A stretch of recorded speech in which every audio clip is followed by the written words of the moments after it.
Hey guys, welcome to I Can Speak Too, where everyone can speak. We just speak in different ways. I'm your host, Portia B. So I'm really excited to be here with you guys again and have a new episode. So I hope you guys had a really good Christmas break.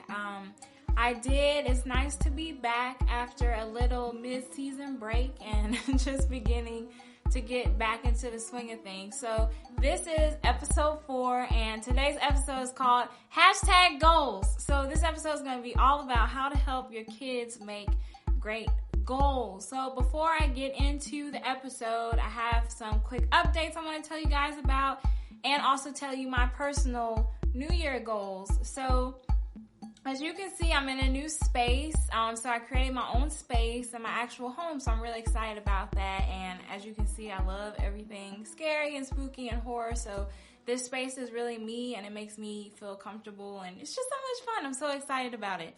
So update on the podcast. So I have a couple more episodes coming out. I'm so excited that I've even gotten this far, because I never thought that I Can Speak Too would be this way. So I'm really excited about that. And if you love this podcast and you want to support it, please subscribe to my YouTube channel, which is I Can Speak Too Podcast. Or you can also subscribe to get my podcast in your feed on Apple Music. Not Apple Music, Portia. Apple Podcasts, Google Podcasts, Stitcher, wherever you really listen to podcasts. Spotify, it's also available on there. So if you subscribe, like this video on YouTube, comment, tell me what you think. I also have an Instagram page, obviously, which is I Can Speak Too with a numerical 2. So please do all those things if you really support me, because it really helps the podcast a lot. And as far as my New Year goals, I feel like when I come into 2021, I'm like, okay, like this is a new year, new me. But sometimes I feel like it's like, you can make goals any time of the year. It doesn't have to be a new year. But I did set some goals for this year. And my biggest one is to be more positive, especially in the climate that we're in right now with COVID and all. And there's just a lot of stuff going on. So I'm just trying to be very positive about this time. And I've made a reading challenge. Last year, I did not read as much as I wanted to. I read I think I read 10 books, which is not something that I was really excited about, because I love to read. I just had a really busy year. So this year I've made a goal of 40. Maybe I can do more than that, but right now I'm sticking to 40. And I've also already read 4 books so far. So I'm really good, because I'm like, it's only January and I've already read 4 books. So I think I'm on a really good track here. But anyway, so #goals, episode 4 of I Can Speak Too. Like I said, it's about how to help your kids make great goals, because goal settings or trends are not just for kids. They're also, they're not just for adults. They're for kids as well. So I have some topic points and then some other stuff I'm going to discuss with you guys. So for one, let's start going into the topic points. So like I said, New Year goals are not just for adults. So as children grow older, they begin to understand that the world is very large and that other people's lives and perspectives matter. So, when you're in school, you learn about psychology, you learn about all these different stages of development, and you learn about the egocentric stage, where kids are mostly involved in themselves. They think that the world revolves around them because they're young. So as they get older, they realize that other people's views matter, other people's perspectives matter, other people have opinions that may not align with theirs. So they're starting to understand more about the world. So I feel like our job as adults and parents is to basically help children develop or instill healthy habits. So when you look at new goals, adults always are like, okay, I'm going to make a fitness goal, or I'm going to learn how to eat better. Things that make us feel more positive or more healthy, living a healthier lifestyle. I'm going to start taking a walk with my dog every morning before I go to work. So it's important that we help children instill as healthy habits. I talked about it before in previous episodes. Things even like brushing your teeth every night, making sure you wash your hands and before dinner or after dinner, making sure that we use soap to bathe, things like that. But as we get older, we can talk to kids about eating more healthier food so that we, when we get older, we're much more healthier inside and we're not sickly. So things of that nature, we can help guide them to that steady course that they need to be on. And we have the ability to be the role model because we all know monkey see, monkey do.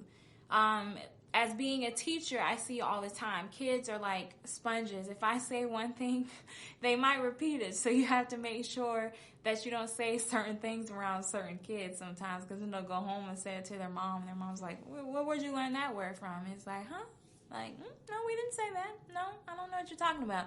So we have the ability to be that role model. So if we're telling our child, you need to eat your vegetables, or you need to work on your homework more, you need to study more.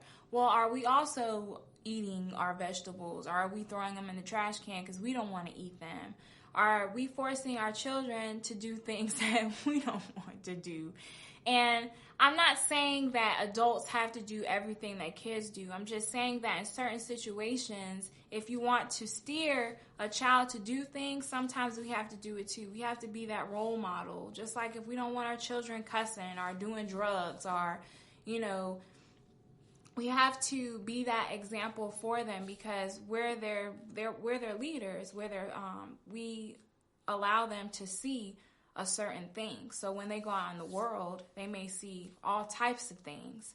So we have that time to be that role model. I think that's really important, especially when you're trying to set these different type of New Year goals.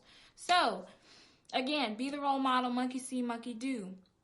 I think it's also important to be very positive and encouraging. You have to give them faith that they can accomplish their goals. So with that being said, just being more positive about like saying, hey, like I really think that you can make this goal for yourself. I'll help you through it. Just encouraging them because, as we know, children are still building up their self-esteem. They're still learning who they are. Their personality is going to go through changes. It's just a part of development. So I think as a parent or an adult figure, we have the ability to give that encouragement that they need. And I feel like children absolutely need that. I still need that as an adult, and I'm 28 years old. So I like when my mom tells me that I can do something or she's proud of me for accomplishing something. So that's just a very important aspect of helping your children create goals. Also, contributing ideas or suggestions for their goals. So say they have a goal of, I want to make sure that I study an hour a day, or I want to make sure that I read one book, or Mom, I want to eat more fruits. It can be really anything. It doesn't have to be the super big goal. It's just something that they want to do for themselves. And like I said, encourage them. But you can contribute ideas and suggestions, but still allow them to take the lead. So if you feel like, there's a goal that they're trying to make that they may need to simplify a little bit or water down, instead of saying, I'm going to read 5,000 books in 2 weeks, Mom. And you're like, I think that's a great idea that you want to read, but how about we try to read 10 books in 2 weeks? I think that's a really good idea. So what I mean by that, again, is just helping them, guide them through their goals. Don't make it so, help them make it reasonable, because some goals are unreasonable. I don't know anybody that can read 5,000 books in 2 weeks. I actually saw, there I go, running on a tangent. But anyway, I saw this girl on my Instagram page, because I started a book page. I'll tell you about that later. But she said that she read 800 books in 2020. And I was like, how? In my head, I was like, how did you even have the time to do that? And I was like, is she like lying and just trying to, get some likes and be like, oh my gosh, that's so crazy. Like, congrats. But maybe she did. I don't know. Maybe she doesn't have anything to do or she doesn't have a job. I don't know. But just help your kids make very reasonable goals, and give them those suggestions and ideas that you have for them. Another thing is to create a way to keep track of goals. So that can look like a poster board that just has the goal label. Then you can use stickers when they start climbing towards the goal. Just something in the house that allows them to see it every day and remind them of the goal that they're trying to set for themselves. And you can even put up something for yourself as a parent to remind you as well. I feel like visuals are always good for children in general, and I still, again, love visuals myself, and I'm an adult. I feel like it's just a constant reminder of something that they're trying to do, and when you see it, when you see that you're starting to inch towards that goal more and more and more, it also gives that child more encouragement to keep going towards that goal, because it's allowing them to be able to see that they're able to meet it. You know, it's kind of like, oh man, I've read 5 books so far. I wanted to read 10, so I'm almost done with my goal. So it makes them want to do more too. It makes them want to pursue more goals. It makes them have the initiative and take charge. So I think that's really important, is to have those visuals for your child. So since we talked about the topic points about how you can help children with their goals, we're going to talk about some benefits of creating these goals with your kids. For one, it's an opportunity for family bonding. I think that relationships with your children are the most sacred and the most important. It's very, very important to have that bonding time, so you know what's going on in your child's mind, how their day is going. How's your day, son? Or how's your day, daughter? Whatever their name is. You know, it's just important to have that conversation flow going back and forth to each and every one of you guys. So I think that when you create goals together and you're all pursuing goals in the house, whether it may be different, it's something that you guys are doing together, and you can discuss those things together. That's a perfect conversation starter. And then, well, how's your goal going? Like, what did you do today to meet your goal? Whatever it may be. And it's also encouraging to keep going as well. So it's a wonderful time to bond with your family. It's also a self-esteem booster, like I talked about earlier, having those visuals for that child. When they see that they're meeting their goals, they start to believe that they can do a lot of things. And I personally love when kids think that they can do anything.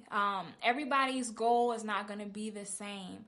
So it's just fun, and it's unique, and it's different to see when a child's self-esteem is boosted by the things that they have learned that they have the ability to do, and they strive for more. And I feel like goals, even at a young age, when children are able to reach the goals that they've created, that'll expand later in their adult life. You know, that just self-esteem and that confidence that I can do a lot of things. I can do a lot of great things. So I think that's a really good self-esteem booster. Also, goals can be very fun and engaging. It's a fun time to do it with your family or even your friends. It's just a really great way to engage with one another when you set goals. And also, like I said earlier about, you know, just encouraging children, and then they see that their goals are being met and how it transpires like into their adult life. I really think that it helps children become a contributing member of society, because I know when I was growing up, my mom told me I could do anything that I wanted to do, and I truly started to believe that. So I think that played a lot of part in what I wanted to do in society. And I started to create different goals of how I wanted to help people. And that relates into me being a teacher as well. So I feel like I'm contributing to society by helping children learn, helping children grow. So I feel like that can transpire to that later in life.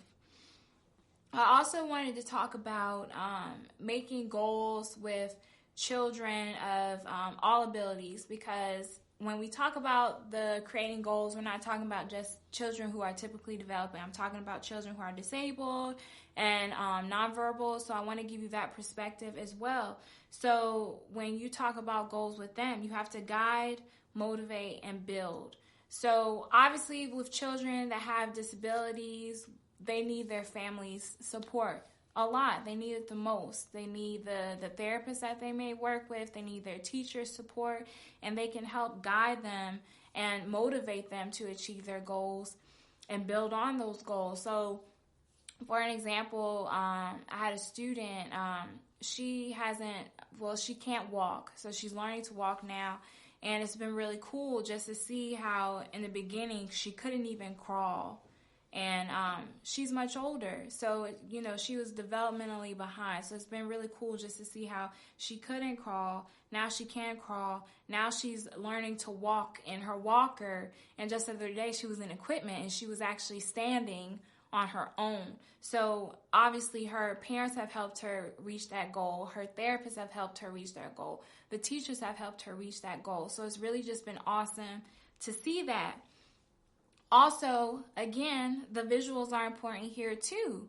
So if you have a child that's learning, even if they're learning to sit up or they're learning to keep their head up for a certain amount of time, you can put that up visually and say, look, today you sat up. You sat up and you looked at me. You looked at me for 10 seconds and you didn't look away. Or you were able to hold a toy for longer. You learned how to do functional play for 10 seconds instead of when you just threw the toy instead. So making those small goals for them and telling them about what they did, I think it's really encouraging for those children, and it's positive and it makes them feel good, because I know it made my student feel good. She was smiling and she was laughing when she was able to achieve that goal. So it's just really cool to see.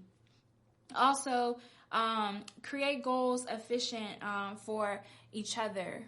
So like I said before, everybody's goal is not going to be the same, especially if you have different types of children. Everybody does different things. Everybody's not able to do the same thing. So just make sure those goals are appropriate and acceptable for them to do, and that they're comfortable with those goals, and that you're going to help them and provide that guidance, and you're going to motivate them and really help them build up to those goals. So, and the last thing I want to say is repetition. I'm mentioning this in the, children with disabilities or the nonverbal perspective, but I feel like this goes across the board for all children. Repetition is so important. Even in my classroom, trying to learn or teach children the routine of our schedule, constantly reminding them to make sure that they have, they don't run in the classroom, that they use their walking feet, making sure that they wash their hands the correct way before we have meal times. It's all about repetition, repetition, repetition. So I think it's important just to remember that just because you try to do something or a child tries to do something one time and it doesn't go that way, doesn't mean that it won't ever be achieved. So it's important that you remind them and encourage them as well, because children get more often frustrated when they can't do things. I've seen it all the time, and I know that parents have seen it at home, that their kids get frustrated when they can't do something the right way or they can't figure something out. So just a reminder that repetition, remind your children to try again and again and again. Like, it's okay. It can happen. It's doable. So just remind them of that. So besides that, I do have a book recommendation today for the kids, and I'm also going to talk about some books that I'm reading for adults. So the book recommendation I have is I Am Every Good Thing, and it's by Derek Barnes. And I really like this book just because it's a constant reminder that a child is every good thing, that they can do anything that they want to do, they can be anything that they want to be. And I think that's so important, just to know that they're beautiful, that they're loved, and that they're encouraged, and they have the ability to do what they want. They're intelligent, they're fascinating, all those things. So really check out this book if you have the chance. It's called I Am Every Good Thing by Derek Barnes. And it has some really cool illustrations too. So check this out. I actually won this book in a giveaway on Instagram, so I was really excited about it. So again, I am every good thing, because we are, and kids are. All right, so some book recommendations I have for adults. is first what I'm reading right now. It's called The Vanishing Half by Brit Bennett. And this book is essentially about two black twins who grew up in a really southern town. They run away when they're, I think, 16 or so. But they have completely different lives. So one lives with her black daughter back in the same town that she tried to leave, and the other one is passing for white. And her white husband knows nothing about her past or anything about her being black. So that's really interesting. So it just shows like the dynamic of their lives. And then essentially I'm thinking in the book later that their daughters' lives will become intertwined or intersect some way. So I'm really interested to see how this book will go. But this actually was, I have Book of the Month, and this was a Book of the Month's choice for Book of the Year. So I was going to get it through that, but I went to the bookstore and I saw it and I was like, oh my God, this book looks so good. So I was really excited to get it. And then I also have a book called The Push, which is by Ashley Audrain. I think I'm pronouncing that correctly. So The Push is essentially about a mother who gets pregnant. I think her husband and her are high school sweethearts, and she finally gets pregnant or whatever, but the child is like weird or creepy or something, and she doesn't like bond with the child like she thought she would. But I think she has another child and she bonds with him. So she's like, what was wrong? What was up with my first child? So I think it's just about some creepy weird daughter, because the daughter has like a really good relationship with the dad. So I would say that this is in the category of like horror, thriller genre. So I'm really excited about this because I've only heard 5-star reviews and things like that. But you can't always trust reviews. So I'll let you know how it goes. So again, The Push by Ashley Audrain and The Vanishing Half by Brit Bennett.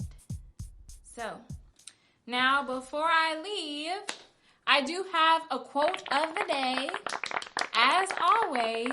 So this quote is saying, Mondays are just mini New Year's, and it's by Passion Paper. So Mondays are just mini New Year's, and I think that's important because, like I said at the beginning, you don't need a new year to create new goals. You don't. It's just really cool to say Happy New Year and, drink champagne and, whoop, whoop, whoop-de-doo. But you really can start a new goal any day, any time of the year, any time of the night. If it's 5 o'clock in the morning you want to do it, you can do that. It doesn't matter. So I really like that quote. Mondays are just mini New Year's. So I'm about to head out, guys, but before I go, I do want to let you know I do have a Bookstagram page, so you can check out my books and what I'm reading and what my reviews are. My page is called The Book Hoe Club. So check it out on Instagram and tell me what you think, and I'll see you guys on the next episode. Bye!